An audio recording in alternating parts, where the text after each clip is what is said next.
Okay, Nigey, you have a statement on page 51. Frank had developed a beautiful and highly unusual harmonic sense, both chordally and in the melodic patterns he soloed on. But the most important element in his playing was always rhythm. Now, I remember I have in my files an interview with Frank in the New York Times, perhaps the first one. I think it was even before the Garrett Theater, let's say in the fall of '66 when he was in New York. And the quote goes something like, he plays, several people do instruments, and he plays drums, but we don't know who the drummer is. It's a very interesting statement, but it showed the importance of the drumming in Frank and how he used it as a metaphor, and he also used the metaphor of the plumber, I think, in there. Now, we could qualify it with the exact quote if we got to the files later, but Frank was a drummer as a musician first. That was right? That was his first instrument. His first instrument, if you call it an instrument, is orchestra percussion. Starting when he was probably like 14 or 15, he started playing snare drum, and from there he graduated. I think he got into the whole battery of orchestra percussion. He wasn't much of a timpani player, as I recall, but anyway, from there he played in high school ensembles and things, but then he kind of discovered rhythm and blues in kind of his moving more towards his later teens, and started playing in R&B groups. So, and then that got him into the guitar. The guitar thing, he was listening to rhythm and blues records. He was playing drums in these bands. The bands he played in were real primitive affairs. I don't think they understood what he was trying to do on the drums at all. In fact, he got fired from his first gig for playing the cymbal too much. Right. That whole story is funny. But so he basically had been listening to these records, and the thing he liked the most about them, he realized, was guitar, the sound of the guitar. If you listen to stuff recorded in the mid-'50s, specifically the stuff you listen to, Guitar Slim, Gatemouth Brown, and of course Johnny Guitar Watson, all of those guys were pushing the envelope as far as electric guitar went. Charlie Christian had kind of pioneered a certain sound with a primitive pickup, like a D. Armand pickup on an acoustic instrument, that there wasn't much danger of it ever, there wasn't enough power for it to distort. If it did distort, they would stop right away and do another take. It wasn't an intentional effect. Guitar Slim, on the other hand, on his first big single, The Story of My Life, if you listen to that, he's deliberately distorting that instrument, and it's a really interesting sound. In fact, you can hear from that one record, you can hear where Frank's guitar style subsequently, what it evolved from. And what year was that record? 55, or 56 maybe, but right in there. And it's just a really interesting thing. And Frank was hearing stuff like this, and his first thought was, well, none of these guys get to take very long solos. I'd like to do this, but I'd like to do it for 20 minutes. Right. Now, did he tell you that, or that's just your insight? A little of both. We talked quite a bit about it, because I was curious as a guitar player, where that style came from, because I kind of where his style came from. And he did say, I want to do it longer. Yeah, that was exactly what he said. I wanted those things to go on for 20 minutes. They were good for a minute and a half. Yeah, they were, Because he just loved to listen to it so much. That is really why I love Frank, is that he would go longer. Yeah. Because he loved that. I love that music and the originals, and then he would go longer. That was amazing. I'm glad that he did that. Yeah. so you were curious about why he did it longer? Well, he didn't go first, but he did it longer. No, I'm just kidding. Yeah. He went first. But Nigey made him admit it. But he definitely. You want to know why he went longer? What it was exactly about that style of music that he loved so much, why he liked that guitar sound. And what he told me was, well, at that point in my life, and he was, middle teens and a little later, he was just angry at the world. He was just pissed off. And the first time he knew that about himself. He said that. Oh, he knew it. And he said that when he heard this music, at first he didn't understand it because it just was so strange sounding. And then he realized, well, wait a minute. Like he heard Guitar Slim, A Story of My Life. He says, he's like playing that instrument like he wants to tear it to pieces. Why is this? And then the more he realizes, well, there's an angry spirit in this music that it was, for him, it was liberating energy.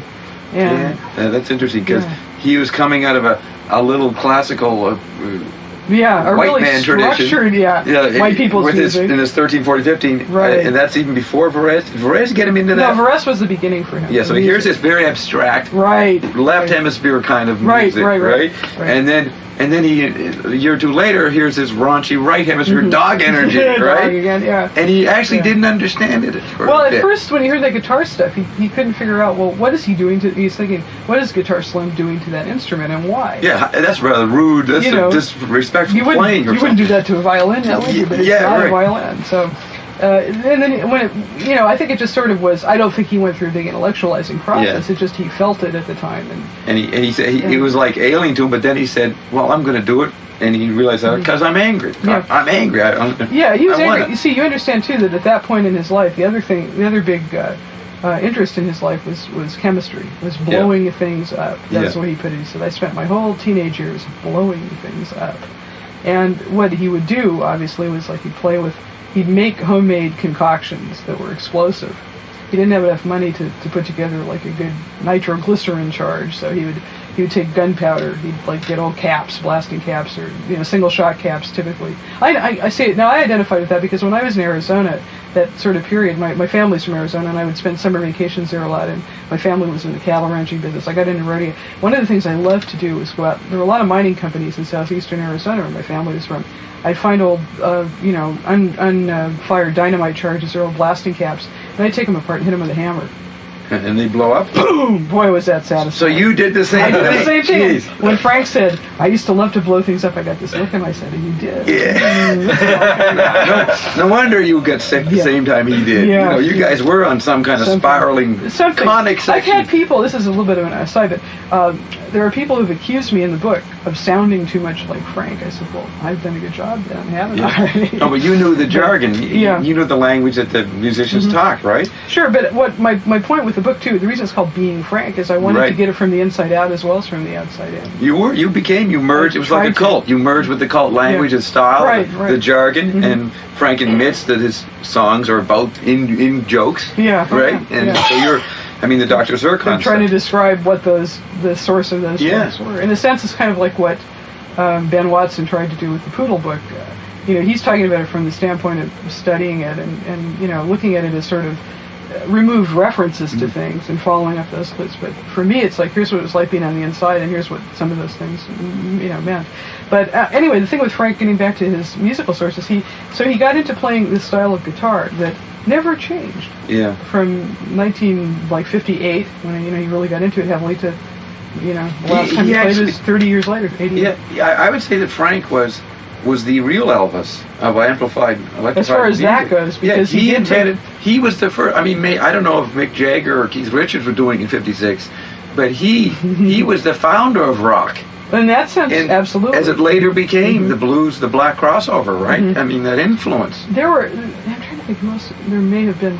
You may be right, because he played like that from the beginning when he was playing in R&B bands in the Antelope Valley and in San Diego. If John Lennon listened to that stuff, I'm not sure if he did. I think Jagger and Brian Jones did. But if John Lennon listened to in 56, 57, he certainly didn't play like that for years. Yeah. Well, it was a unique situation too, where Frank had a real ability as a guitar player. That was his instrument. He may have... No, that's what we're talking about. He only discovered that after he heard the R&B record, so that got him out of the percussion drum. Sure, because otherwise he might have gone on and been a drone in community orchestras for the rest of his life and wondered why he kind of felt suicidal, or like blowing things up. I think it's so beautiful in that document, the A&E biography. The end has him hugging Johnny Guitar Watson. That's the beginning end. Maybe they probably meant that, but that is the thing. No. He really did love those guys. And it was the beginning end. He's hugging, before he died, he's hugging the guy that really got him going. Yeah, that was neat. And it's a passing on of a tradition. Yeah, absolutely. And that was the thing. Maybe the thing I cherished the most about Frank as a mentor for me was that I lacked a connection very much to anything organic like that. I had the Western connection, which came from my family, but... Organic meaning people? I'm not sure what you mean. Feeling that you've inherited a tradition that is... so Frank was the tradition, you mean? In that sense, because his love of R&B went so far beyond any kind of cynicism or sneering or... That's where his love was. There was love there. Yeah. And it was really profound. You just had to listen to him. It was great to listen to classical music with him because he loved that too, but it was much more cerebral. Yeah. But I saw a side of Frank when he listened to R&B, which admittedly I only listened with him a very few times to it, but the stuff he played for me because he wanted me to hear certain guitar things, you know, for my own benefit. But watching him listen to that stuff. Watch his face glow, so to speak. Yeah, I mean, you know, his face was—he's a funny-looking person. We all know that about him. He's handsome and funny at the same time. Yeah, right. But when he listened to that music and it was lit from that, you know, by that internal flame, really. It was just beautiful. I mean, his face looked. That's where the handsome Frank come out. Or it was, and it wasn't really anything to do with his external appearance, his physical features. It was something inside. The beauty inside. Yeah, which is the thing I saw when I first met him. That first meeting of Bizarre Records, I saw that too. Now that's what you actually were seeing.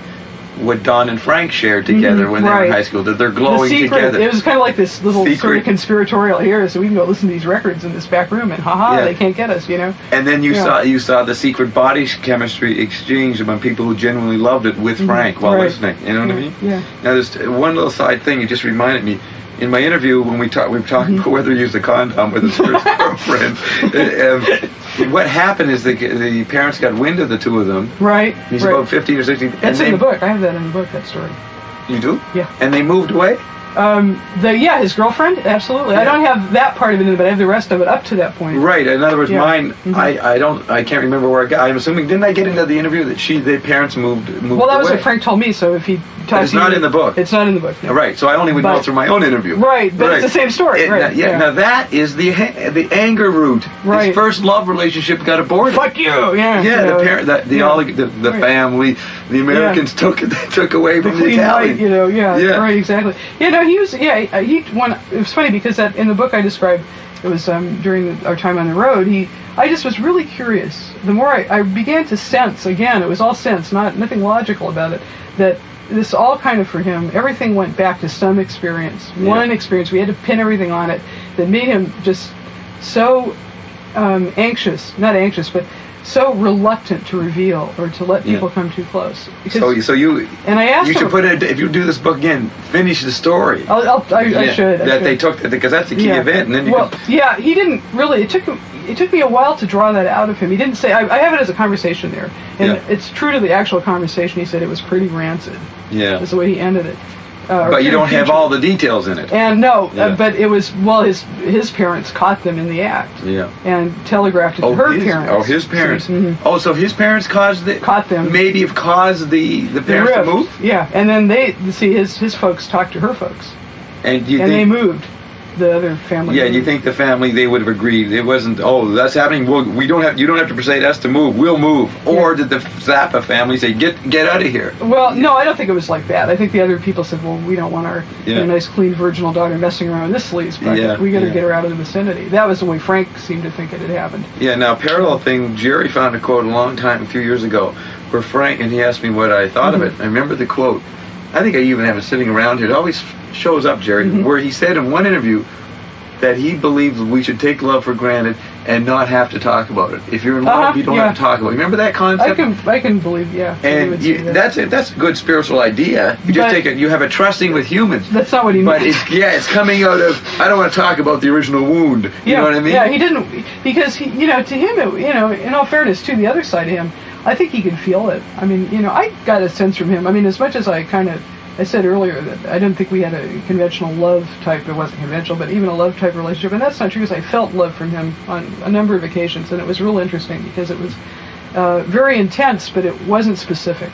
It isn't like, once in a while, like when he's keeping his eye on me, making sure I didn't, make eyes at anybody in the band or anything like that, I felt like he was like the big brother, the overly protective, squeeze you till you, squeal kind of thing. But mostly he didn't really hang on too hard to anything that he really liked a lot. He gave it a lot of space because he's afraid he's going to lose it. And I think that's at the that's root of the documentary. He says, don't expect anything in life, don't trust anybody, don't expect anything, and if you get something, it's a little bonus. Right. He used to have I've adopted it, actually, one of his favorite sayings. Never expect the worst. You'll always be pleasantly surprised. Right. That was it, In other words, a lot of these things we catch in interviews done in the late 70s, early 80s, he said all that to you over those years. Yeah. You heard all of those things. Yeah, we talked a lot because, you tired out, right? You've done a show or something, you can't get to sleep. You have sex, you smoke a couple of cigarettes, and you're sitting there kind of staring at the ceiling. Well, you have to do something. Yeah. And you remind me so much of my adopted daughter, foster daughter, because Carolyn, my wife, and I were unique and she was just a young girl who, when she was 16, got involved with us, and she spent most of the time trying to comprehend us. And like that's what happened to you. You were with this amazing person, and your little kid who says, "Geez, tell me all about you." So actually, you got I mean, Don Preston didn't ask Frank questions. They knew each other. You were like from another world, and said, "Oh," and so you found out a lot. Yeah. And he would. I wouldn't let him not talk. See, I would keep drawing him out and keep drawing him out. But you were generally puzzled. Yeah. Like, what's going on here? Yeah. What is this guy? Okay, now that might come to this next point. His old Zappa's old earthiness was still apparent. This is which Phil took. Oh, the last. Oh, the sick photos. Yeah. So you're looking at the sick Frank.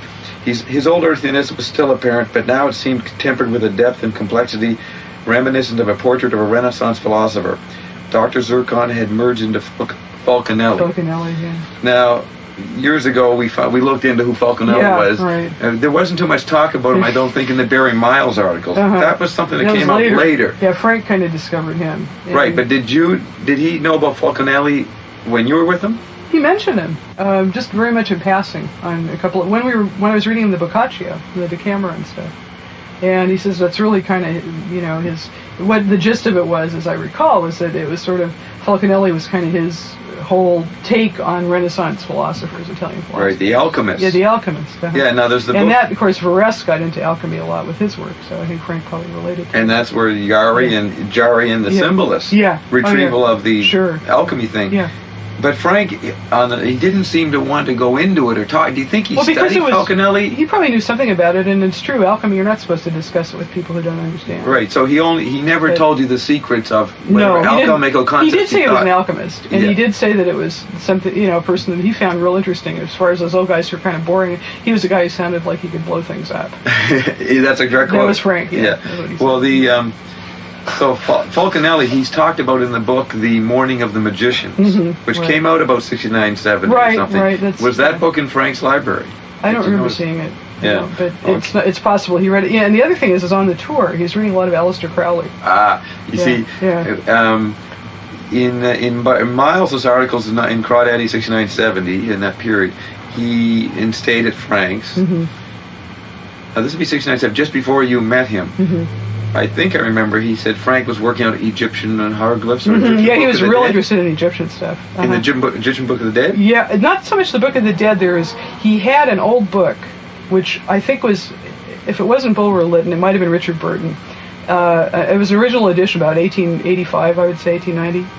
It was actually like a second edition, I would think, because it was probably 1850s, but it was The Key to the Afterlife. It was a translation of an old papyrus, and Frank has talked about this subsequently in interviews, a few times at least. In my thing, he goes into the Egyptian stuff, but he just talks about the curious thing, how they had to have names for that everything. That's what this book was. But it wasn't like he thought it was curious. He doesn't talk as an alchemist about it. No. But what he does and he doesn't, it's kind of metaphysical. The way, at least he talked about it to me, was he sort of said, well, these guys, in other words, if you wanted to pass through into the afterlife, you had to know the name of everything. Yeah, step by step. Mr. Detail. He's, and he was just, like he said, he was just shitting himself. If that's really true, then God forbid. He's like shaking his head. Well, in other words, it was funny because his detailed kind of the way his mind worked. Yeah. He was a detail guy, but he thought that was putting detail in the wrong area. Too much detail in the wrong area. Yeah, exactly. See, and he, as a detail freak, he could appreciate it. Yeah. He was talking to himself. That's perverse. That's bad news. Would he say that's really blowing things up? Or would that be the opposite of blowing things up? That wouldn't be blowing things up. That'd be the opposite. That'd be the opposite, yeah. Yeah, okay. Macro and micro, that'd be the Pat Robertson. The Pat Robertson syndrome. Right. It's like, orthodoxy. Yeah, that would be orthodoxy. Yeah. All right, so where I was leading with that was, he does not say in that article that he was reading Crowley, just Egyptian, I don't think. But it was David Wally told me when I was 71 and 72 when I was talking to him. He said, well, Frank, he was putting down Frank, he put it down, and Frank's reading Aleister Crowley now, like black magic, he really didn't like it. That's now, funny. We don't have much more on that. I just knew about that. Then, what did you see? Did he talk to you about Crowley? He didn't talk to me about it at all, but there was like on the nightstand or, wherever he sort of put up, camped out for a while, there would be on the nightstand various Crowley books. Like, Crowley wrote a lot of fiction, like dirty novels. Wait, you would say nightstand. Did he sleep down there where you were? Oh, no, on the road. This was on when we were in motels. What's the night? Oh, on the table. Like next to the, the reading. Yeah, right. Yeah. The light, there's like, usually like 6 packs of cigarettes, empty, right? Old styrofoam coffee cup, half empty. Big pile of books, people give him things a lot. Yeah. And then on the top was like this well-thumbed Crowley, whatever. Whichever one it was. He would like read what his favorite tended to be the fiction stuff because it's dirty. Yeah. It's got a lot of real smut in it. And he was like, he'd read me a passage once in a while when he got a really good one. He'd say, now, what do you think of that? And I'd say, well, it sounds kind of perverse to me. And he'd just kind of chuckle, Do you talk about this in the book? I can't remember. Do you a little bit. Crowley? About how we talked about, I mentioned because, oddly enough, yeah, I do in one context because Ms. Moviola gave him one of the smutty novels. Right, now that was a reading. Mystery. I forgot there's another mystery because I knew Wally. Who turned him on to Crowley? You think it was Miss Moviola? I don't think so. I think he discovered Crowley himself somehow. Frank was perfectly capable of finding books on his own. And he read a lot more than he ever... Than the image, yeah. He was ashamed. Now the... One of the funniest things, I got to say real quick, was he read me... He liked Burroughs a lot. Yeah. And one of the funniest things that I ever experienced of him reading me something in its entirety was the Talking Asshole from Naked Lunch, which he later recorded. I only heard it much later. Yeah. And but in person it was hilarious because he would mime all of the actions. Like we were describing him walking with his tight butt. Yeah, after the... But he would walk around and read it. I mean, he almost had it committed to memory. That tight asshole. Did he know that he looked like a talking asshole? I think he maybe on some level. Did he know that he looked like that when he walked like that? I don't know. Isn't that funny? Yeah, good point. Yeah. So he would walk around with the tight asshole from your point of view. Right. When he did the talking asshole. Yeah, reading or remembering it from... Maybe it's because it's the pomposity of it. Yeah. And so he would put it on and it would bring up something he actually had in himself. Yeah. So he was the perfect person to do that. Everything that Frank, I think, any material from elsewhere that he took and made his own, he had to feel it first. Whether, we're talking about... It affect him somehow. Yeah. And then he'd internalize it and spew it back out in another form. But he had to feel it. And you look at all his influences, and I think that's true of all of them, yeah. So he would be the perfect person to act out reading the talking asshole because he could really hype it. It was funny. I mean, it was just so funny. And that's one of the things you'd be laughing at, falling on the ground and wetting your pants and all that. Yeah. He was the funniest person I've ever known. It's just he wasn't funny in any conventional. He was funny the way a Martian would probably be funny if you weren't quite sure why you were laughing. You had to watch your toe the line, do your job, be disciplined. Right. But every now and then he'd let go and when he went, relax. He'd be funny. Yeah. So go ahead. I noticed, in the little interviews where he would break up, you would really see the manic, I would say, it's dog mental comic energy. He really could be funny. He'd get you laughing when you start improvising. What I mean? Yeah, he really had that ability. Well, his laugh. Do you remember his laugh? Well, those different ones I remember. You mean on record or just in movies? When you interviewed him. How about the one in Uncle Meat? There's a strange that's laugh. A weird laugh. That's an aggressive. What is it? And somebody tells him a story, and Frank is it's like evil. Yeah, he's laughing at the guy. He's right. He said this thing. Okay, there's that laugh. Is there other laughs? Well, he's got when he was like really when he really laughed deeply, it was like someone had caught him unawares, and he had sort of momentarily lost control, and it was like a spasm.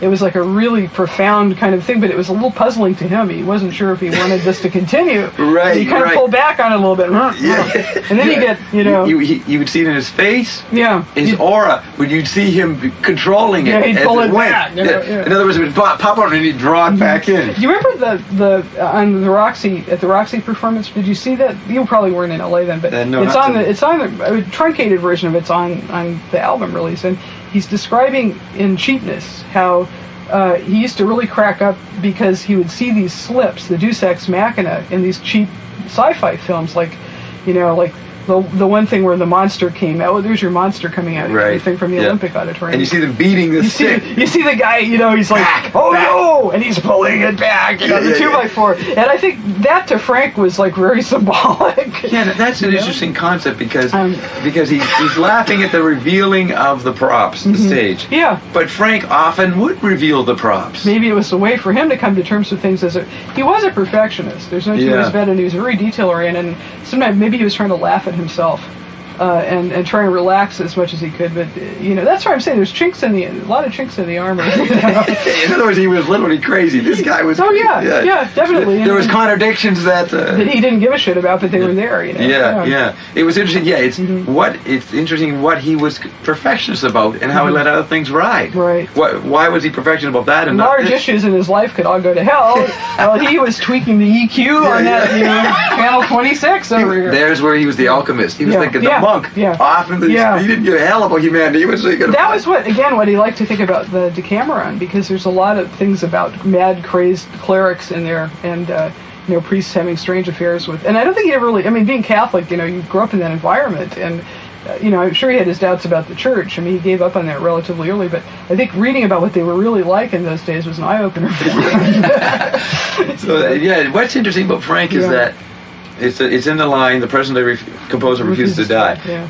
In the electric, McLuhan goes a lot into this. He's the expert on explaining why cultural specialties are obsolete, by 1960, say. Entropy. Now, Frank was Beethoven, Mozart, the greats, reincarnated in an age that it was totally ridiculous to be what he was. Yeah. And so he knew that, and so he would go back, he'd have that medieval thing that I'm a freak of my time. That's right. Just because I'm a genius. We don't need geniuses. You don't need geniuses. Yeah. My point is, I make somewhat of the same point in the book. I say, that he was an anti-intellectual born into, the I era in the 50s, born in the 40s. But he was an intellectual, forced to be, but who couldn't handle the mundane intellectuality. Right. He was a genuine intellectual. And, he was a genuine. No, he really was. Yeah, he was. And here he was in the middle of the 50s, and he was kind of like the Fly. Help me! You reincarnated in the wrong time zone. Yeah. It really is. So did we finish the Crowley thing? So I want to say about Crowley it was right then in 69, 70 that a Crowley upsurge happened. Mm-hmm. Right. It was you could say it was like American pop. The counterculture went into a dark side after Manson, and the kids were frustrated, so they started to get into an evil thing, and that's when Robert Anton Wilson discovered Crowley, and so Frank and Wilson both were into Crowley. Now Frank. That never came up in his work, really, the Crowley thing. Was that just a passing thing?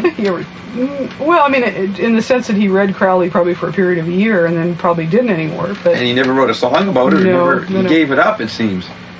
Yeah, well, I mean, in a sense, maybe it was so intrinsic to his work, the alchemy angle, which is, I think, pretty valid. Yeah, maybe it's just on the alchemy level. In other words...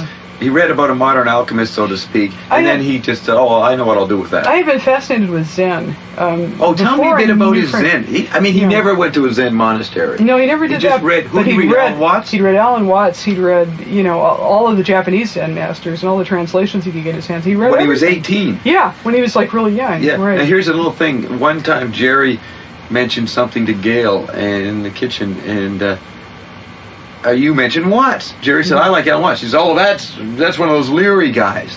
Now that's interesting. She didn't know that Frank, so you've just exposed that Frank was influenced by Watts. Here's Gail is not interested in Watts. What do you think of that, Jerry? Can you supplement that? No, go ahead. Yeah, that's curious, right? That you would think, when I got that image from Gail, when Jerry mentioned it, I thought, Frank, he's always been the counterculture. Maybe he didn't like the Watts in that, but he was Zen, so what is? But you filled into him. You're sure he read Watts? Oh yeah, he definitely. He mentioned Watts and Zen Flesh, Zen Bones, and books like that. Yeah, you see how big of influence the Cage and Watts had in the 50s on the young beatniks. Absolutely, he was really. In fact, he flip-flopped too, because he's really big about Cage for a long time, and then he kind of. When you knew him. Yeah. See, you knew him right when. It was real pivotal. Yeah, and you got all the past references. He was deciding where to go. And then he get knocked down. Well, that's what happened. Yeah, he got kicked out. Yeah. And then he became a different situation. Yeah. But you're the it's like, what do you call it, the repository of him working out. Yeah.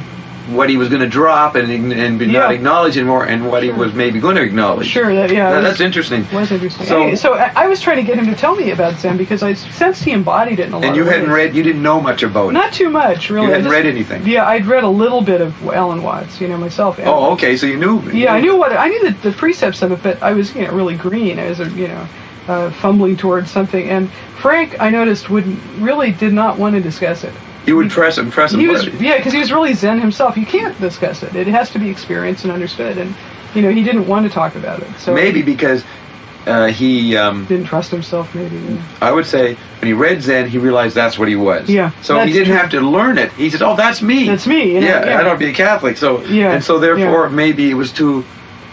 It was he wouldn't discuss it because it was obvious, and you did pick it up. He said, "Look, you are Zen, Frank." Yeah. Oh, yeah. Talk about it. He says, "Well, it's hard to talk about myself." So what can I say? You know? Yeah. Well, it's just watch me. Yeah. Got a cigarette? Yeah. Or something. Yeah. Okay, so the Watts, the Zen thing. So you never got anything out of him on the Zen. But stuff. I did. He did mention that he read a lot about it. That was as far as he went. Yeah, because the 1975. I'm just thinking. In the Village Voice, when Frank would come to New York, they'd say Frank is the right-wing faction of rock. Yeah, sure. Now, here's what's interesting. He satirized Leary. He once said in '69 that he'd rather have Ronald Reagan be president than Leary. Now, we can't necessarily lump Watts in with Leary, but a lot of the counterculture, the intelligent counterculture like Watts and those guys, Frank always seemed to be contrary to them.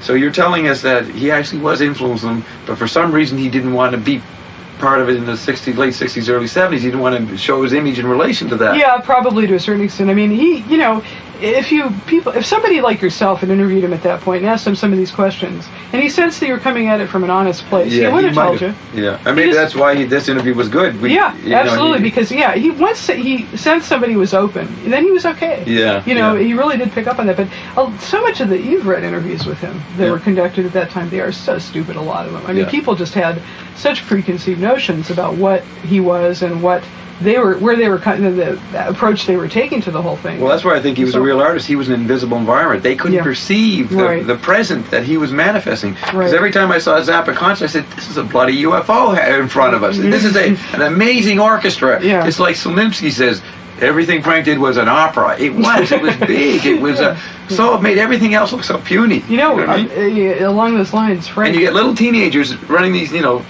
popping. They can't even hear it, and they're going, see a little piece of it. What did you name your kid? That's all I can hear. Right, exactly. There's say people that ask me today. Today in general. Well, these are the people, some of them on the net, not everybody on the net. Oh, today? Was it today? Yeah, well, not today. Yeah. Well, actually, I just heard from my friend in Chicago. Someone else is maligning me on the net today, and he was like, saying, "What an idiot," But these are the same people today that misunderstand, I think, who Frank was. Yeah. They don't, Well, they can't perceive it. They're not intelligent, mature, or grown up, whatever is required. They don't understand that a multidimensional person, has to be taken, on a lot of different levels. That's all. But I was going to tell a funny story about Wagner. You see, it's true, like what Slimsky said about opera. What I would look at it is Frank, one time when we were listening to music, when I was up there, he put on some Wagner. I think it was, it might have been from Tannhauser, maybe. I'm not that familiar with Wagner, just never really was too hot for his stuff, but Frank played this, and then he kind of looked at me with that kind of look, like, don't laugh at this, because he knew Wagner was not very defensible. He says, "Yeah, okay, I admit it, I like Wagner."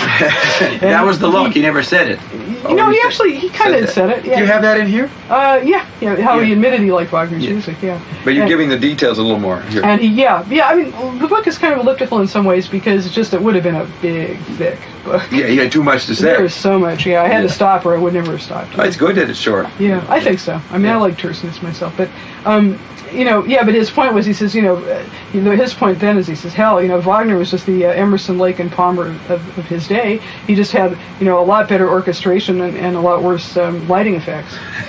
And that's what it's a verbatim quote. Yeah, absolutely. Yeah. That's what he said.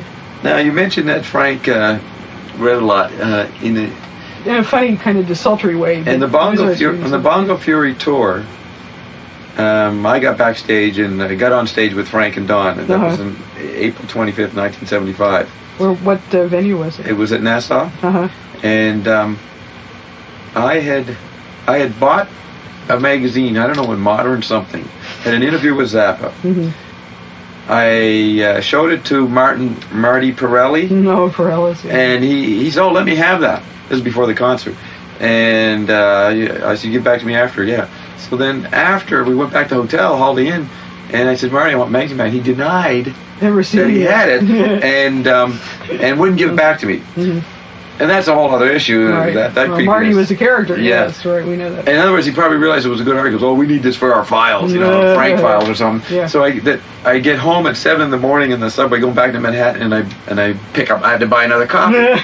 But it starts off saying, Frank had read Gunter Grass, and he named all these characters, all these authors. The image of Frank of that time is he didn't read, he didn't want to talk about it.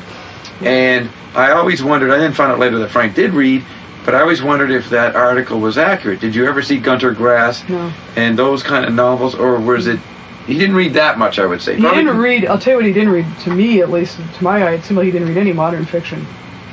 The stuff he read was specific in different ways. I mean, a lot of a German thing, right? The Third Reich. He was interested. Oh yeah. He was. For some reason, he got out. He went through a period like that Grand Wazoo time, where he's just fast to the arms of Krupp and all of that stuff in the rise. Well, that would be that's the idea of the Illuminati and the Grand Wazoo. I think that's. I think so too. That's the idea of the. Because Uncle Meat toiling in the garage was sort of like some secret. There's an alchemistic secret society. Yeah, and he actually did explain Grand Wazoo.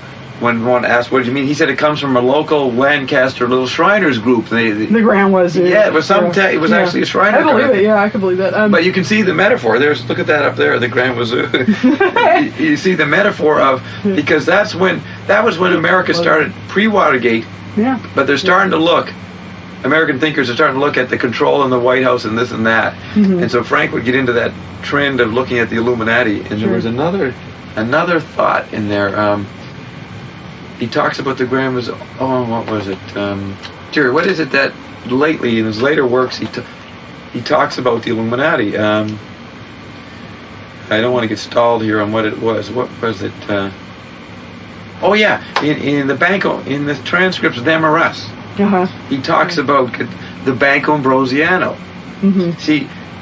Because being Sicilian, don't forget, all of the mafia stuff was in his childhood, because his grandparents, who owned a restaurant in the waterfront in Baltimore, were definitely mob. It was a mob restaurant where the mobsters would go hang out. They were forced to be. They had no choice. Deal with it. Yeah. Yeah, and so secret societies are not new to him. He's raised with them. Right. Now here's the thing.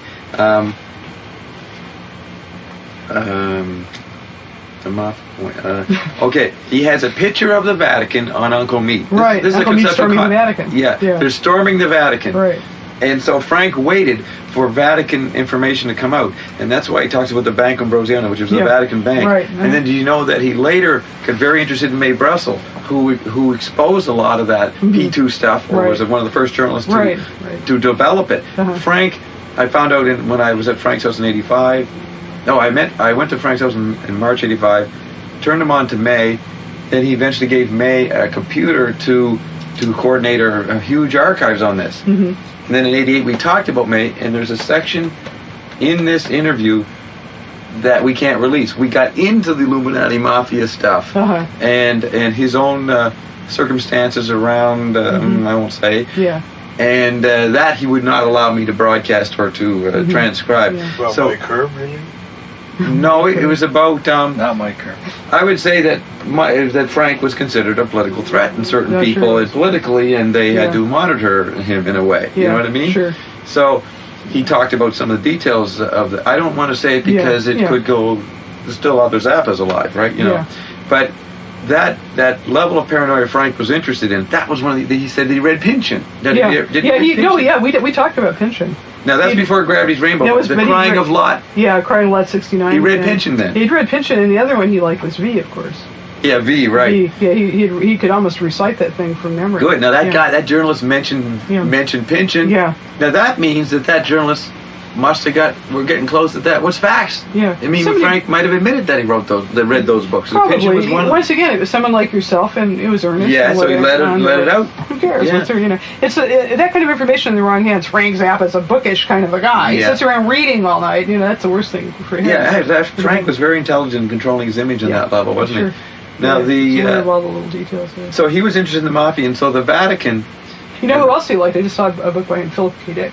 Yeah. Oh, he read. He liked Dick. Yeah. And that was Robert Anton Wilson's buddy. That relationship. Right. Yeah. So there's some. So that's not a student of Frank should note that Frank was interested in conspiracy levels. Oh yeah, all of this stuff. The books. Look at the people we've been describing here. Burroughs. Yeah. What does he write about control? Right? Yeah. To a certain extent, even the Boccaccio thing, which Frank was not familiar with, because he could see disease as a metaphor for control. I mean, there was certainly that. a lot of these other people, Crowley, my goodness, I mean, what else did he stand for? And yeah, so I think that was the theme Frank kind of lived for. His whole, going back to his early life, was big things he didn't fully understand, government tentacles and horrible defense things, and the Dr. Zircon myth, and his dad working for the government. Everything to him was this kind of horrible, ominous dread. That's right. He was actually trying to understand what the hell it was. He lived in a very paranoid familial situation, especially with the Sicilian connection. So that is a key to understanding. He understand Frank, and when you think of that early transcript of Uncle Meat, the one that's not on the album, where he's talking about how did the story go? The guy, he has a real crisis about whether to do it or not, or whether he comes home and watches TV and he's trying to decide whether to continue to be part of the government bacteriological thing. Right. That is a key metaphor in Frank. And and I had some good information on AIDS, and it was when we at the end of this interview off the record, I think, because it was a 7-hour stretch. He asked me, "Do you have anything on the book Higher Form of Killing?" And I said, "Yeah, we've got the book." And he wanted the Xerox, so we faxed it and he put it on the last page of his book. Because that is a metaphor. And you think of the plague thing of 30, 40. Now let's relate this to music as a concept of can there be music? Can there be a new present day composer? And is there some ideas that you've thought of maybe even later? The concept of the big note. Let me just read what he says about the big note, and I want to see what you can say, what you can add to the concept. It was page 22, right, Jerry? Yeah. Okay. I go. Once there's this interview that was done in Canada where he interviewed himself. Did you ever see that footage? I don't think so. He pretended he was a journalist imitating himself, and he goes, the first question is something like, "Frank, what do you really want to know?" And he turned, he goes, "What time is it?" And it's like he's asking, when's this over? It's a great multi-level thing, because it's like, oh, that's a question I can't answer. Let's get out of here. You know what I mean? Like, what time is it? Can we get out of here? There's multi-level. But it also is the total musical percussive question. What time are we going to play in the Frank? For him, that was the question of his life. Right. What time is it? And I have an obscure interview where he it was on Little Record magazine where he said, "I'm just decorating time." But it was a real time thing. And so we bring that up, and he refers back to it. He goes, "Rate is time." Then he quotes me, "What time is it?" He refers back to one we brought up. I go, "But then you see how that relates to health." Think of disease. Because if you're comfortable and you're satisfying your different rate needs, you probably will be a more energetic, healthy person, or dog, healthy dog, if you're right. If you got that, I'm thinking more energetic, healthy energy, not in a prissy, Puritan way of a New Age kind of health. They have the energy that he had as a dog energy, which allowed him to burn up all the coffee and cigarettes. It did him in maybe in the end, but he was able to overcome that just with the power of his energy, right? Sure. And eat crap food all the time, which is what you used to talk about. You'd be amazed. You'd read, how does this guy live like this? His stomach was a mess. Too. Yeah. But he still went on for 20 years. Yeah, he was stoic too. You have to understand that about him. He was in horrible pain a lot, but you'd never see him wince. Right, that's where he was a yogi or very strong person. So Frank says, "I don't know whether you're going to be more energetic, but I guess in terms of being healthy, see, there's where he qualifies. Good foods don't make you necessarily more energetic, because it's another form of repression. But people talk a lot about stress. See, he really believes stress was the hidden ground. That's a big media thing. Stress is the difference between your calibrated rate and another rate at which you are forced to perform. I go, one size fits all, and that causes stress? And then he says, I don't think so. Well, if you impose, and then he says, one size fits all means that the universe is the one size, it fits all. I had projected a dictatorial meaning of one size we all have to fit, but he meant another level. Right. One size fits all means the universe is the one size, it fits all. Oh, I see, I say. It's not imposed, it adapts to everything. Frank says, impose is the wrong word. It exists in the universe, and you can consider the universe an imposition if you're truly arrogant. Which, in a funny way, he was. Truly, the universe. The Pope was an imposition, but even the universe. Which gets into Jari and Joyce and how they wanted to be God and outdo God. Which Frank somehow was trying to do that. He would have, if he'd understood. I mean, because if he hadn't been so Catholic, he never quite broke from a lot of Catholic medieval kind of concepts. Whereas Jari just, steamrolled right over him, and Joyce as well. Actually, it's another topic. We go into where Frank failed to do what he he attempted. Yeah. But at least I'm glad it took a long time for him to fail, because he produced a It was lot of great interesting. music. Meanwhile, yeah. So he says, if you're truly arrogant, you consider the universe a position, or you can, It's a great quote. or you can just deal with it the way it is, which is what he does. Which is what he does. Here, it's a universe of rates. You have molecular rates, you have large-scale rates, you have the expansion of the universe rate, you have the rate of atomic decay, you have the rate of aging, you have all these rates. So it's a world of rates, and rates are time. So just so you really understand it, the rate is the difference between when it starts and when it ends. Right. That's the rate. Yeah. These are cycles. Right. Now that brings us back to the big note, and I was really glad he brought that up. Yeah. A note is a cycle. A cycle is the way it goes up, the way it goes down. That's one cycle. It's pretty consistent the way I look at stuff. But I seldom do interviews with people where they ask me about any of these kind of things. They usually want to know, well, what about Tipper Gore? And then I go, yeah, I haven't heard you explain the big note before. What? We'll return with Nigey Lennon and Bob Dobbs in a moment. Yeah, so Nigey, I want you to talk about whatever you think in terms of your knowledge of music. Relate to what he says, the big note is cycles and rates. Try to do it, be quiet and let you improvise what you think is percussive, the rates. Well, relate that. You started, Bob, by asking her that. Yeah, I'll just reiterate. Yes, yeah. yeah. You ready? In other words, does Go, it... Bob. No, don't go yet. Just before... You got to introduce it, don't you? Yeah. Okay. Yeah, but before you do it... Let him get a grip on what he wants to say. Yeah, okay. I just want... No, because he'll get a grip for 10 No, minutes. it's all right. No, I won't. Look, you're making me forget. Shut up. I'm forgetting what the hell we're talking about. Okay, you wanted to... Okay. You might take a shit, we'll show up on the tape Oh, no. We'll show up on the tape. Just shut Only the door. smell. Yeah, like crap. The smell-o-vision. Also, yeah. There's a problem. If we get smell-o-vision, you'll start taping your smells, and they'll be there The again. garlic I had for lunch and God knows what. Yeah. Right, now, Okay. what the hell? Don't just hold it, Jerry. Don't Okay. tape. What the hell? I was going to ask you about the universe. Is that a new idea for you, what he said about No. cycle rate? Not Okay, at all. good. That's all I want to know. Okay, That's, Rick? You're going to intro Dave, Jerry. I'm going to re-intro? Okay. And now we continue with Bob Dobbs and Nigey Lennon.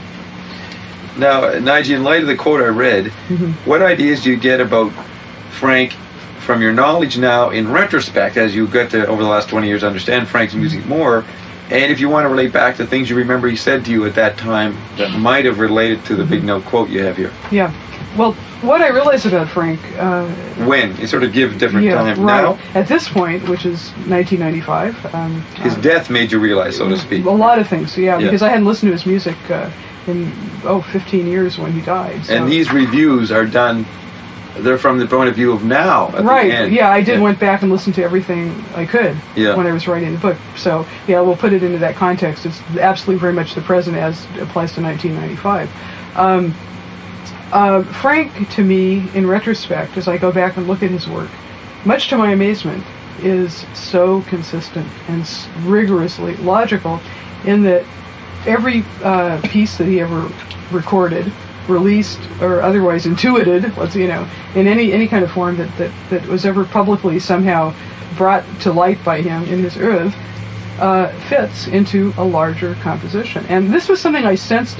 It was so funny because when I knew Frank back, especially on that tour in '71, which was my first really unprotected exposure day after day to him. Yes, right, and for a time, it was August for a month when you were at Zappa school, August '72. Yeah. That was the other, it was only that was a the month. other end of it, yeah. Yeah, that was the period of intense 4 weeks of involvement Yeah. with him, seeing him. Right, but also on the tour too, playing and Right, there's two aspects. Right.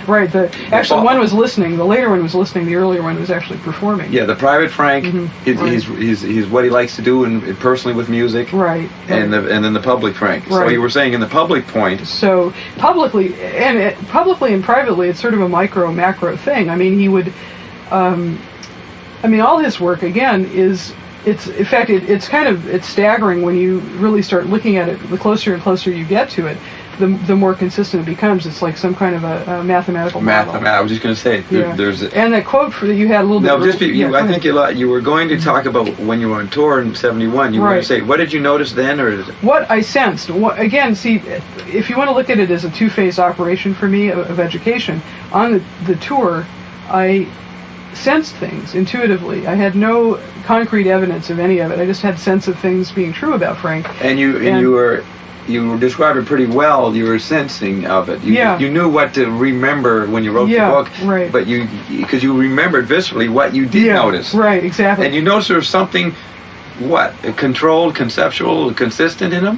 Frank was messing with reality.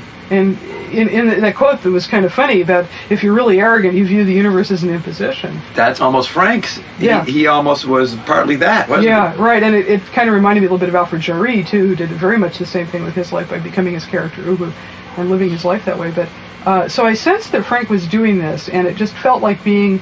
I mean, I never took drugs. I was never into drugs in any way. But it felt like what I imagined it must be like to take a really terrific psychotropic drug. That's what you thought then. Yeah, and it was just a sense that I had of Frank controlling reality to the point that it was really exhilarating. Sometimes it was kind of strange. I felt like I was all at sea and, adrift in the cosmos. Did you feel like you were among the movie freaks? Sometimes. You know what I mean? I know what you mean. Which he put in his United movie. Mutations favorite movie. It was. In other words, you sometimes look at Frank and say, this guy's some kind of perverted image that would come out of the environment around him. That's what you saw. Yeah, absolutely. Makes you stand back. Yeah, because when you mess with reality that much, there's nothing really left to hang on to. Right, he might just kill you right out of the blue or something. Yeah. I never really felt that about him, but I did feel sometimes that the energies kind of went from positive to negative sometimes because it was just intense, Yeah, there's a story what he did, he fired he yelled at someone for being late. That's where you saw the negative he was part. giving him hell, and it was just like, ooh, this is horrible. Yeah, it's a little extreme. You don't have to go that far. Right.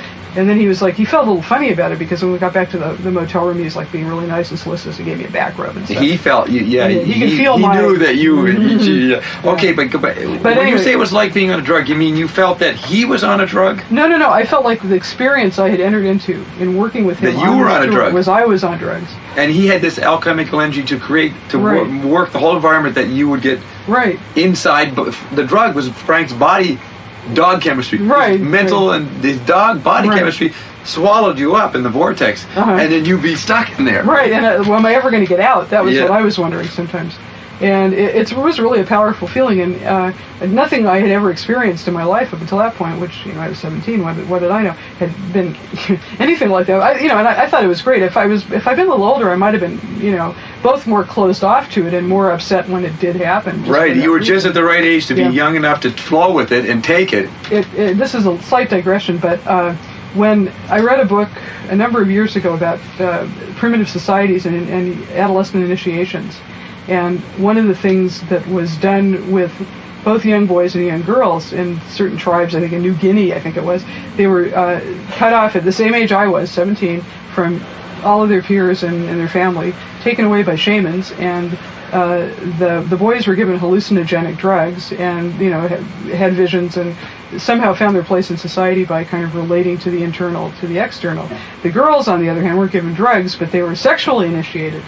And I felt like the women? by the men. These older guys. I mean, they lost their virginity? They would lose their virginity. These guys, well, they wouldn't rape them, but I mean, ritually lose their virginity. Right. And I kind of felt like, well, even though I wasn't a virgin, and even though I didn't take drugs, I kind of went through something very similar with Frank. It was a mystical initiation. Yeah. Yeah. Now, when did you read that book? 3 or 4 years ago, probably. Did it It reminded me a little bit of Frank. It kind of jogged some. Right. In other words, you hadn't thought of that up till you read the book. You didn't relate that process. When I was writing the book, it all came back to me. I thought, aha, here's sort of like it's a subject. When you read the book a few years ago, you thought of Frank. When you wrote this book, you said, I really thought of it. You said, oh, that book is telling me what I went through. Right, exactly. Now that's real. Now we said hours ago that Frank was the cool high school teacher. Right. Well, it's even more tribal. He was a shaman. Yeah. And. It's almost like when you listen to Steve Vai and the younger guys, not the Don Preston, same age group. Right. They always talk for Frank with glowing. It was a great experience. He was the greatest musician. They're like little guys, the kids who've been shamanized. So that you really did get. Now, would you say Frank consciously did that? I don't know how conscious it was. I think he was trying to do it to the universe. And you just happened to be, you got the micro version. You got the micro version. Some kind of fractal variation, yeah. It was you should, this is, what do they call it? I was a Frank abductee. I did one interview with a news service, and it was like I was a sexual fugitive. It came out I was a sexual fugitive harbored in the basement, and I thought that came out great. You said. Well, it was a partly a quote of mine, but it was kind of twisted a little bit the way those things often They put that in there? And they put it, but it was the lead. Right, now, I don't want to emphasize that. I think that that it was a very privileged, special experience. Yeah, absolutely. You got hijacked. Yeah. And you never wanted... Space aliens, stole my luggage kind of thing. Right, no, but you had a drug without the drug. Now, you never wanted to take drugs after, and you never did? No. And you never did before. No. But it seems everybody in the 60s was going to have to deal with drugs somehow, and you got it through Frank. I got it through Frank. The chemical monstrosity. Right. I mean, you think of the metaphor. You could even think that he knew that he was trying to provide a counter-Leary, another form of drug. Sure. Because in World for the Money, that the Life magazine article 68, he says, we produce a chemical monstrosity like a household ammonia or something. Yeah. And he did that chemical thing. So that's alchemy. Well, because Frank was, don't forget, when he was blowing things up, he was making his own chemicals. Right. So alchemy was a very real thing for him. It wasn't, some kind of abstract concept. Yeah, he didn't follow the little catalog or the manual. He was taking risks then. Right. Yeah. Always. Actually, the last time I ever heard him play any guitar stuff was recordings of the '88 tour. He's still doing it. He's still blowing things up. Okay. Now. So anyway, how do we write? Okay. So we're talking about how does the big note. Field. Yeah, you talked about you saw something consistent. Yeah. Now, what was the consistency? What was it? In a sense, it was that Frank. Whether he was very detail oriented, of course. Every little thing that came under his nose was grist through the mill and ended up in his work some way or other. Partly digested, some of it, and some of it just if it somehow resonated. One size fits all. One size fits all. Okay, if you look at you see, I asked him that in this interview. Yeah, I said, he had a different spin on it for the interview, I hear. But no, one size fits all. I said, I thought he said in the Rolling Stone, he says he was misquoted. I said, you take an event and you impose a pattern on it. He says, no, I never impose a pattern on it. Now, it might have been a semantics because he is imposing a pattern. Look at Civilization Phase 3, the way he takes from Lumpy Gravy. And Lumpy Gravy, the first one, he just took these random quotes and made them fit his point about the big note. Right. And then with Civilization Phase 3, he's extrapolated or interpolated more dialogue to give it a storyline almost. Right. Or a philosophical one anyway. Okay, so you were impressed with Civilization Phase 3. Yeah and no. I think it's kind of like, it's too bad it was his last work, because I wish he could have, for me, his work really ended with that Ensemble Moderne rendition of the G-Spot Tornado. That's the way I'd like him to kind of go out, in my mind. All right, but didn't you? No, he was. Lionel. He said he liked. Who said they liked Civilization Phase 3? It wasn't me. It's not that I don't like it. It's just that I find it's kind of tough going because the music is a lot less graspable than a lot of his stuff. I know what he's trying to do, but it's kind of labored to me. And the dialogue is interesting, but there's an awful lot of it. Okay, so but you did say that the Civilization Phase 3 has the plague theme. It does. Plague theme. Now, maybe does that relate to? Okay, we're going to try to stick technically musical structure. What's the musical point of Frank, other than all things are happening at the same time? We've actually kind of narrowed it down today, I think, to sort of the good Frank, bad Frank, almost. The dog Frank, the dog energy, and the high-minded energy. And the pivotal character in all this, of course, is Dr. Zircon / Uncle Meat, who can either labor in the sense of bettering mankind, or the destroying angel, blasting him to hell. And Frank's music, that dichotomy is very, very apparent. In other words, he's acting out the collective schizophrenia. There's a lot of that's the 20th century dilemma. Yeah. And it's true, it comes to a head in Civilization Phase 3. So rock gave him a medium to create the schizophrenia metaphor in relation to classical music. Beginning with, because high-minded again, which was Varese working, quietly in his lab on Sullivan Street. He was the good Dr. Zircon. Yeah. And then you get somebody like, on the other hand, Guitar Slimmer Johnny Guitar Watson, who was, that guitar was like dynamite. Frank viewed that distorted guitar style, that R&B style, as a stick of dynamite, literally, or a loaded charge. It was a dynamite for him. He recognized it, blew him up, and then he wanted to say, this is aesthetic, this is a principle, this is a metaphor of alchemy. Yeah, so that that's where he wasn't completely a musician. He was he used music as a metaphor. Yeah. It wasn't. It was abstract in a strange sense. He was but see, that was the thing with Frank. He was always driven to make concrete, that which was intrinsically abstract. And way back at the beginning of this interview, this conversation, I mentioned that I needed to probably run into Frank, and it was really fortuitous that I did, because I had very abstract notions about what I wanted to do with music. And he concretized and he was Mr. Concrete. So yeah, and that was, I think, with him, that pull was always there, and you hear it in all his music, and that's another consistent element. But when I say the elements are consistent, it's almost frightening. Every interview that he ever did, every piece of music that he ever recorded, good, bad, indifferent, and they do run the gamut. All of those things, they still have at the core of them. There's an atom of sameness. And it's almost like you're really looking at the universe, macro and micro. And have we pinned down the atom? It's made up of the electron is Dr. Zircon, the proton is Varese, and the nucleus is him. What is the atom? I think it's whether the present day composer can live or not. Yeah. Isn't that what it is? Whether there is music. Because I'll supplement that by saying. Well, it's music. It's because go ahead. Kent Nagano, I think this would be relevant, says it says Frank solves some musical problems in the 20th century, blah, blah, blah. He thinks a lot of Frank. But he says Frank disagrees. Frank says he's just an entertainer. Now, see, there's the dialectic, whether he's a serious composer or an entertainer. And he says at the end... Well, I think it's kind of like getting on one side of the issue, which is Frank liked to entertain, but, he just didn't want to admit it. I'm sure he himself is a very serious person. Yeah. I mean, he was not... in fact, one of the things, when I first met him, that Bizarre Records interview back in 1970, he was kind of being the stern, kind of avuncular, paternalistic kind of guy, in the sense he thought I was much, much too trivial. I mean, because I tend to take things lightly. People don't, like Frank had no way of knowing this, and when I was like 15, I was, probably seemed relatively giddy. But I think very fast, and I tend to put things in humorous context. That may not be what I feel, but he misunderstood. He thought maybe I didn't take life seriously. He didn't realize how seriously I took it till later.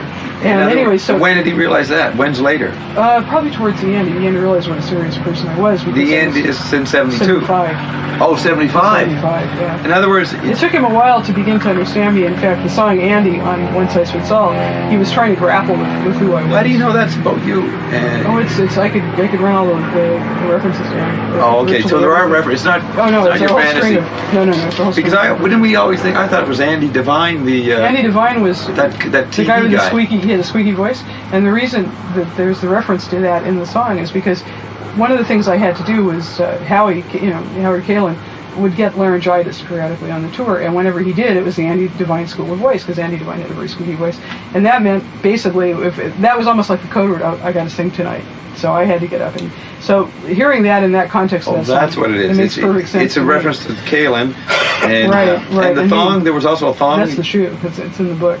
Yeah, that's the shoe. The shoe. Okay, how? Just to the other point, how is Muffin Man about Ray Collins? How do you know that? That was what they used to call him at the Garrick Theater, because remember he used to do all that stuff with vegetables and. So you say that here. Yeah. Do you agree with that, Jerry? Would you say?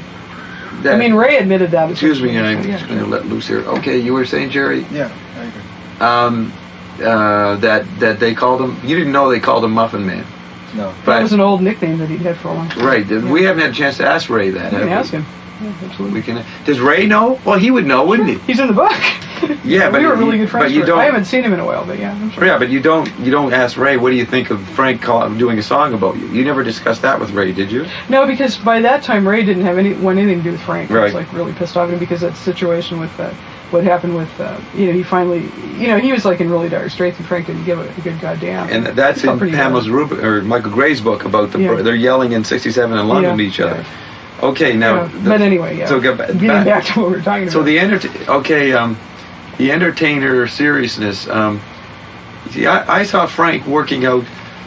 What's the role of music? What's the role of sound in this sound-obsessed society? Mm-hmm. That was a dilemma. That's the seriousness. Mm-hmm.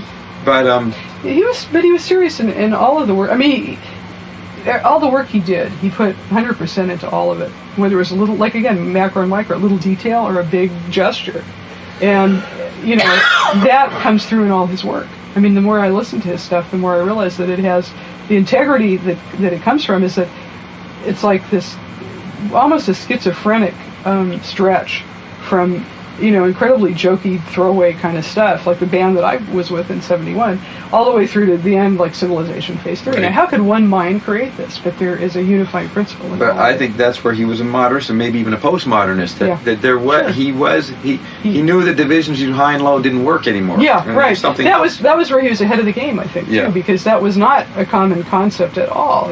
That's where he was a Uh-huh. genius in that level. Yeah, He was- yeah. You can't say. But he didn't. It's funny because, like all innovators, really, he wasn't thinking about it that way. It was just in him. It was either Varese or Guitar Slim, and he thought it was all good music.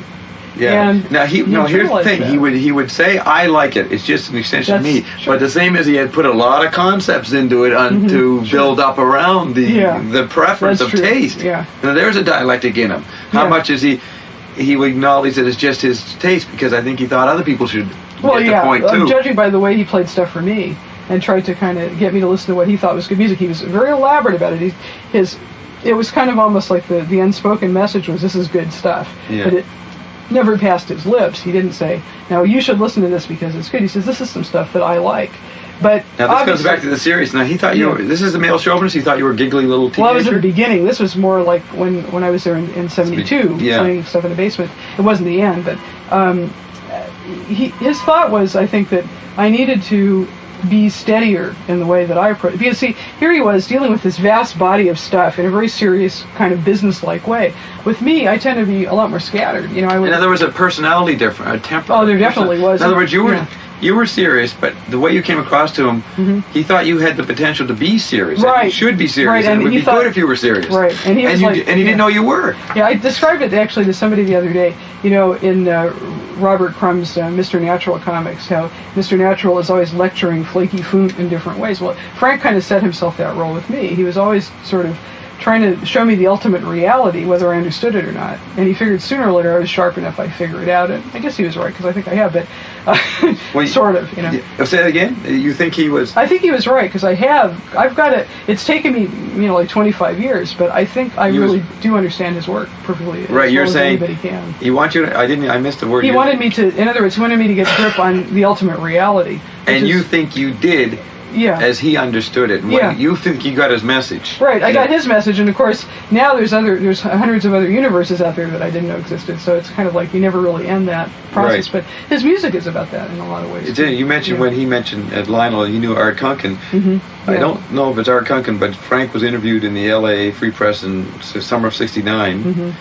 And the guy starts off, I think it was a guy, Paul Eberle. Oh, Paul Eberle could have been, Just yeah. the name comes to my mind. Yeah. And he says, I see your work music as you're like a Zap Comics. And he said, no, I have no problem with that. That's right, I'm Zap Comics. So did you know that he actually acknowledged the Crumb reference, which was popular right then? I wonder if he was like being a little comical or not. No pun intended. No, but like you said, it was Yeah, like, I know, but I think he understood there was something, like, do you know that famous line from Crumb that he released it as a postcard? He shows that his father was crazy as a loon and sort of lectured. Wait, I him. missed you. Who? Crumb. This is Crumb. He had a panel in one of his strips, and he released it as a postcard. He said, "My father used to say, son, life is mostly hard work." And it's like the most existential. It's hilarious, but it's existential at the same time. That was Frank. What, Frank was dealing with medieval. I mean, Frank was a hard worker. Sure He was the father. Yeah, right, exactly. He was like, the first thing Frank ever said to me at that meeting, which is the first thing I talked to him briefly on the phone to set up the meeting, and that was it. But the first thing he said face to face, sitting about like where you're sitting, and I'm sitting about where I'm sitting, he looks at me, he says, that steady look, kind of chills your marrow if you're not ready for it. He says, my father always used to say to me, the road to hell is paved with good intention. Is that what he said? Yeah. Jeez. I'm sitting there going, oh, God. But it's like a cult. It's like a cult. He's beginning. This means something. And yeah. Okay. Putting it in the context to where he wanted it, I guess. Right now, just to go back, you said, why did you mention your? I mentioned the Robert Crumb thing. Did he ever talk? Okay. Yeah, because you say he was quoted in this interview as saying, "Sure, that reference is fine." Well, I agree in the sense that probably whether he read Crumb and liked him or not, the sentiments are kind of the same. Right. Like that thing about the road to hell is paved with good intentions is a lot like life is mostly hard work. Right. It's the same kind of thinking. It's very, very paternalistic medieval thinking. Right now, the thing. What was it? Now what was it? It's just the Crumb thing. Okay. The hardware. Oh, did he ever talk about? Once I read that he had fights with his father over Shakespeare and beat him up on the lawn if he brought the car home late. Yeah. Did you ever give any stories about his life with his father? I met his father. Yeah. And in the interview there, where Frank is talking about molecular rates, it's his father talking. Really? Now that's a new information. Oh yeah, Frank was his father in Really? a lot of ways. Oh yeah, they were one of the. I saw it as a metaphor. Did you ever meet his dad or see his dad? No. Yeah, poor fellow, he passed away. About 73, Yeah, I think. yeah. When Frank was on tour, as a matter of fact, I remember he was real upset about it and didn't want to admit it to anybody. How did you meet his father? Where would that I came to the happen? house actually. Like when I in was 72, there. August Yeah, 72? when I was there, yeah. I guess he wasn't really that well, and he'd come to the house to do some business stuff. But he's a very cheerful little guy. He'd sit there and talk your ear off. So he was down in the basement? He was down, yeah, I just happened to run into him. I was like, I saw this guy. I said, are you Mr. Zappa Sr.? And he said very proudly, yes, because he was really proud of the fact that he had this famous son. He used to pull stunts all the time, like, run ads to sell cars and things, and he put in there, Frank Zappa's father has, 55 Chevy for sale. He in would the say local that? paper. Oh, yeah. Now, you're saying So, that but anyway, you talked to him, and he talked about metaphysics? He didn't talk about metaphysics, but he's Mr. Scientist. And I could see right away it was like the light bulb went off, because here is where Frank gets those theories from.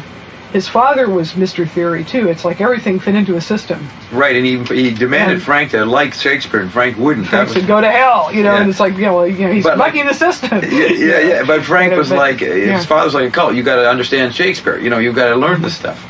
It's funny because I think so many of us are kind of condemned to repeat our parents without really understanding them, and Frank certainly, I think, fit that.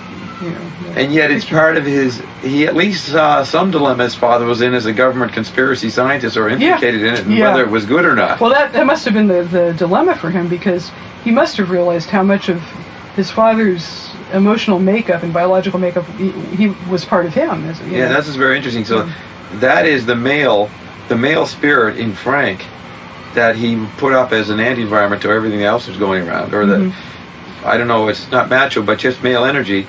It really comes from him wrestling with his father, presenting that to him. Yeah, I think so. I mean, there's so many of his songs, you get little snippets of that. I don't remember what it was, but it just struck me, a little while ago we were talking about something. And in the song that it wasn't his better period, but the song Trying to Grow a Chin. I mean, think of that conflict described in that. It's real edible. Yeah. Real edible. And, we talked about Frank as a dictator or tyrant. Actually, My Guitar Wants to Kill Your Mama, that's what I was thinking of, because it described that relationship, that abortive high school relationship, so perfectly. But anyway. Yeah, but it's funny how he took the Hitler thing.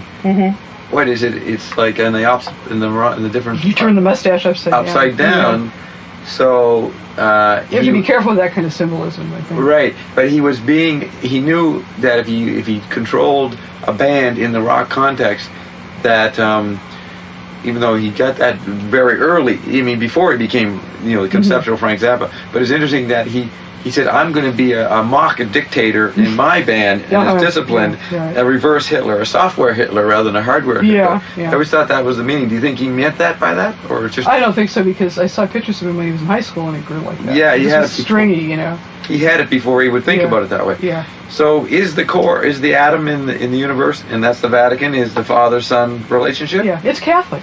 It's the Catholic father and the thing. son. Yeah. So is that the conceptual continuity? It's the root of it. Right. And from there, it's very, very consistent. Yeah. Frank was the sum of his experiences, but he was much more.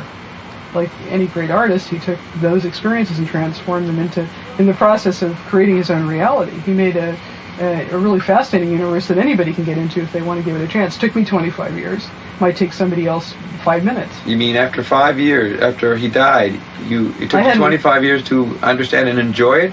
Well, I know I always enjoyed it, but to really understand it in an intellectual sense. Now that's different from getting into it. You got into it when you were young. I got into it in an emotional sense. But it took you 25 years to understand it. Now I'm beginning to. So I'm getting older. I'm 41. Yeah.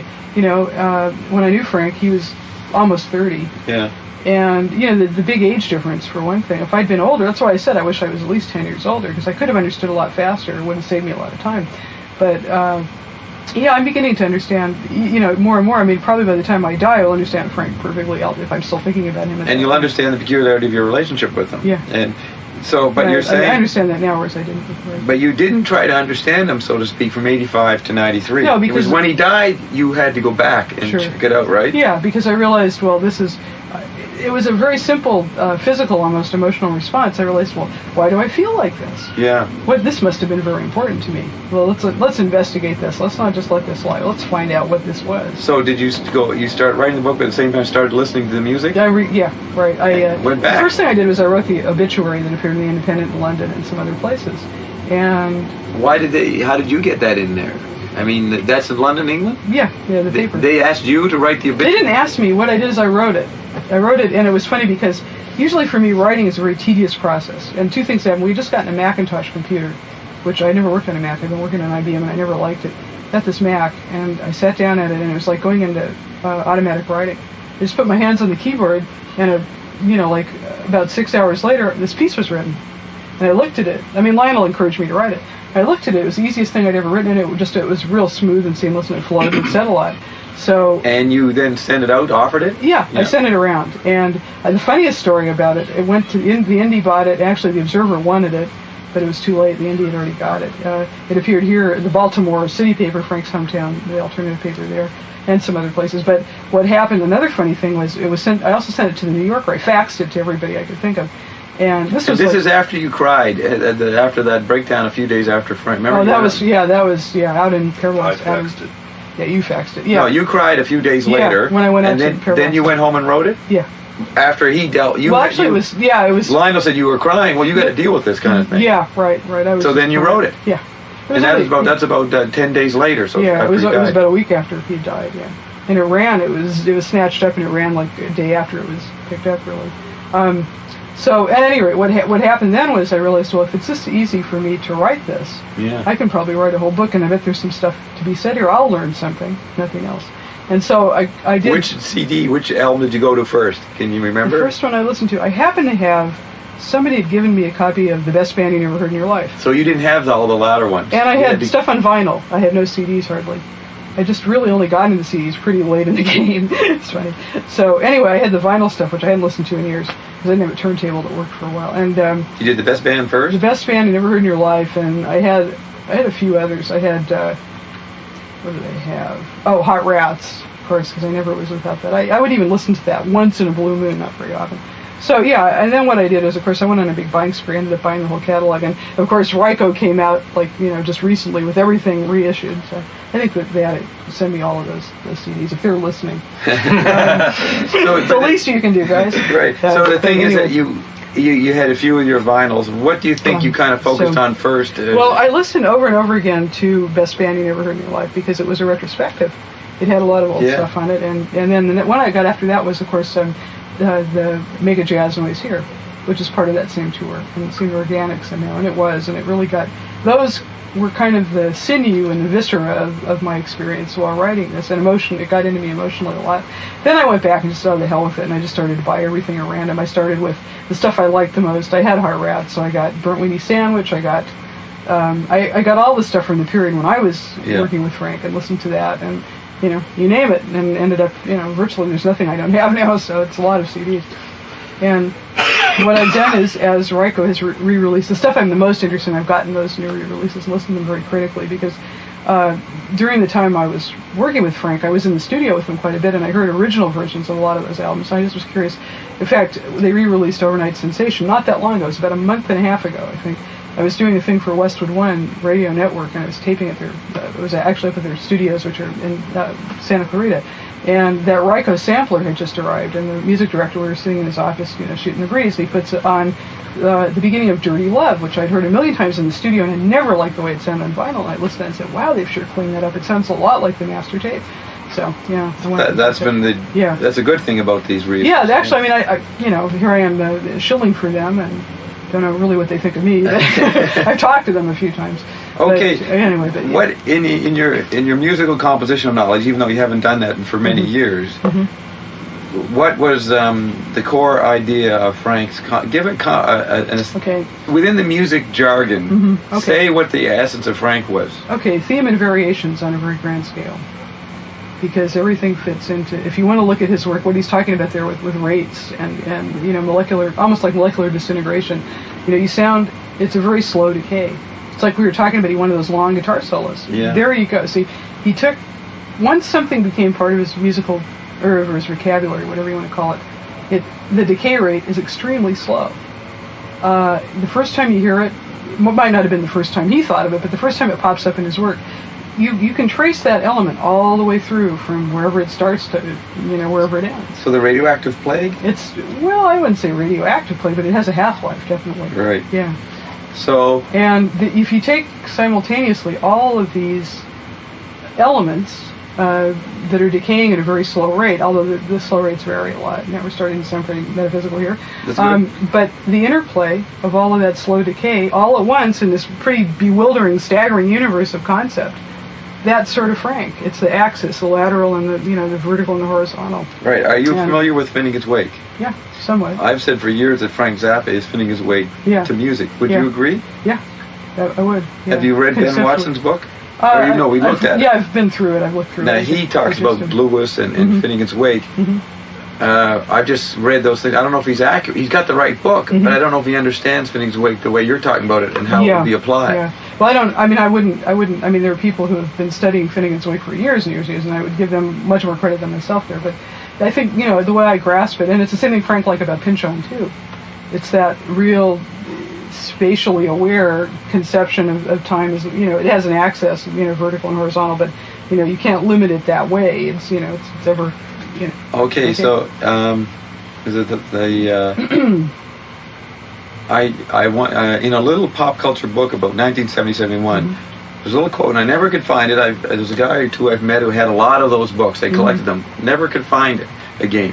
But the quote was, I think that music is way behind literature and the other arts, and I want to have music catch up. And in that sense, I always remember that, and I thought, okay, he's taking the accomplishments of Finnegan's Wake and applying it to the musical world. Yeah. That's what I mean. And if that quote is accurate, he was playing catch up, and he knew it, and he felt a responsibility to catch up. I think he did. I think he really did, because... Did he ever say anything along those lines? Not in one specific statement, but a lot of different statements, I would say, yeah. To you? Yeah. That he felt that the musical establishment had gone back, right? It slowed down. The one thing with Frank, see, he never, to me, because we were friends, and he was playing me music, and it was a relaxed environment.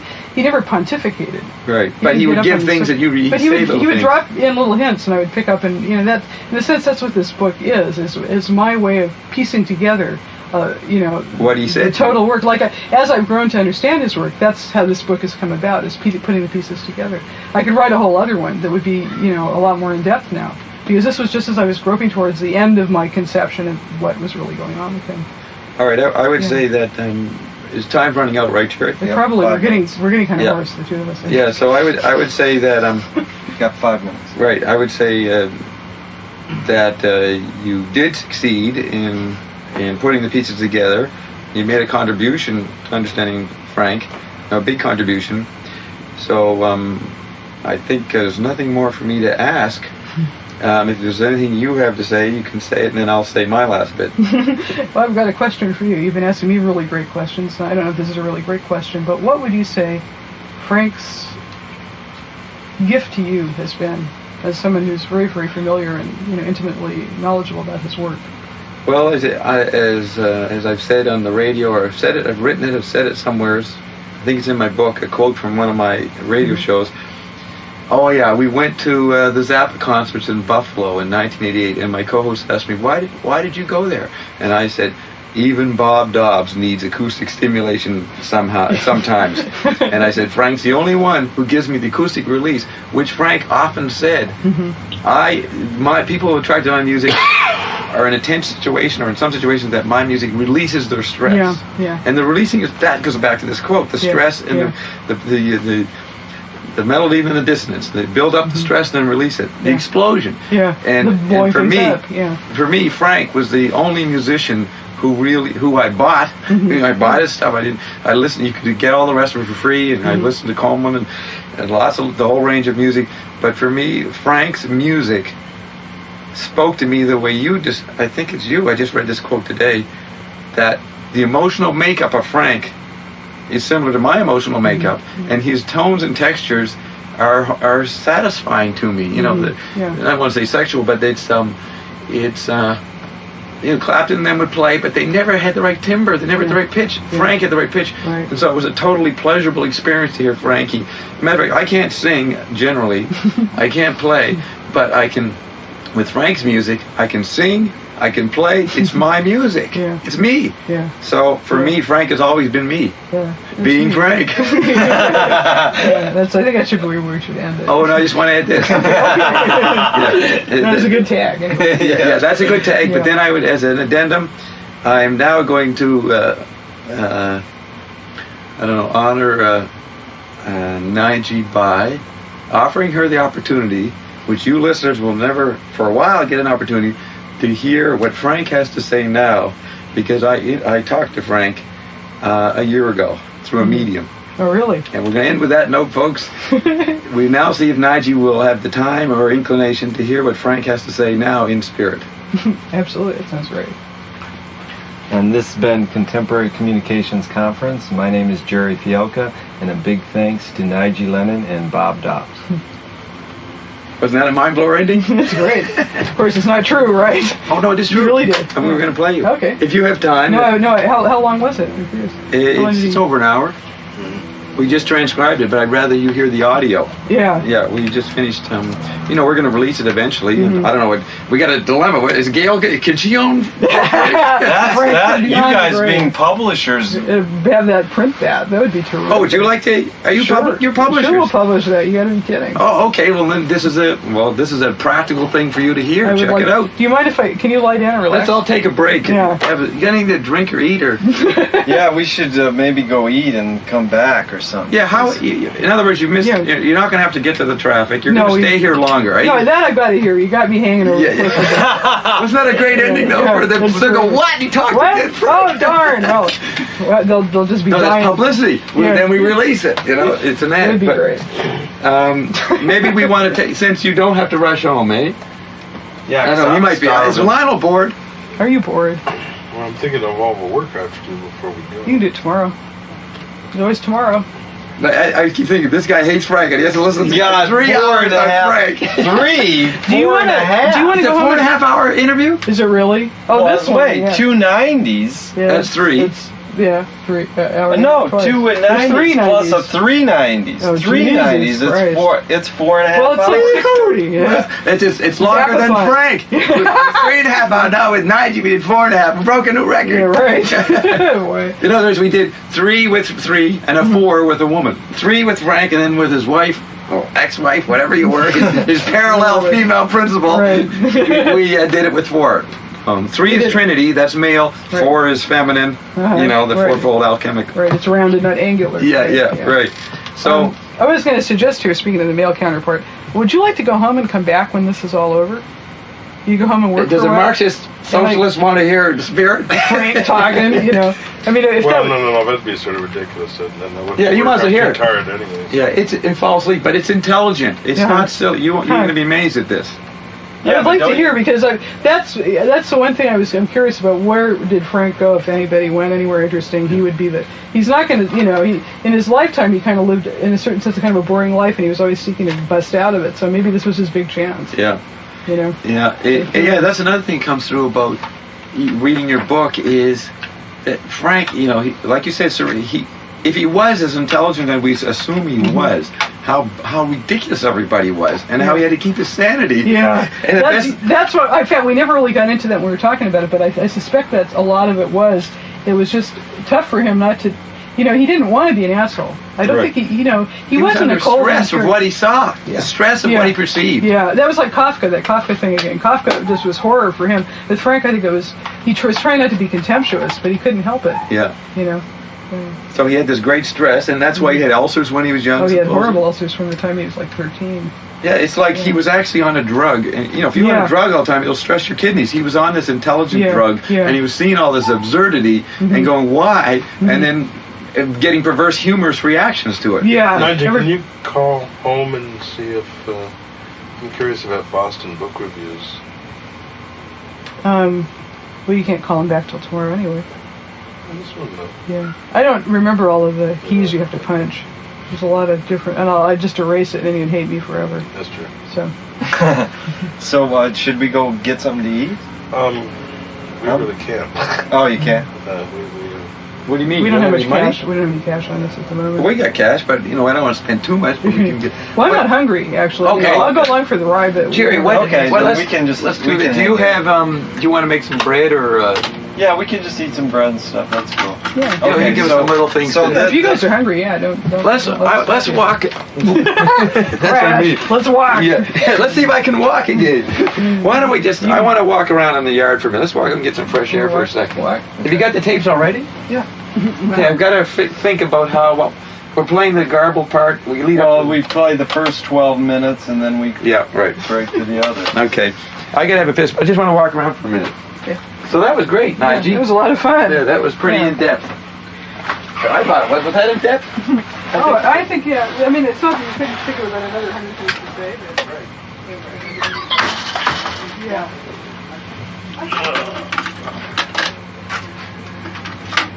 Isn't the light awfully? Can you get the light? I mean, Oh, the low light is pretty good. It's Really? yeah.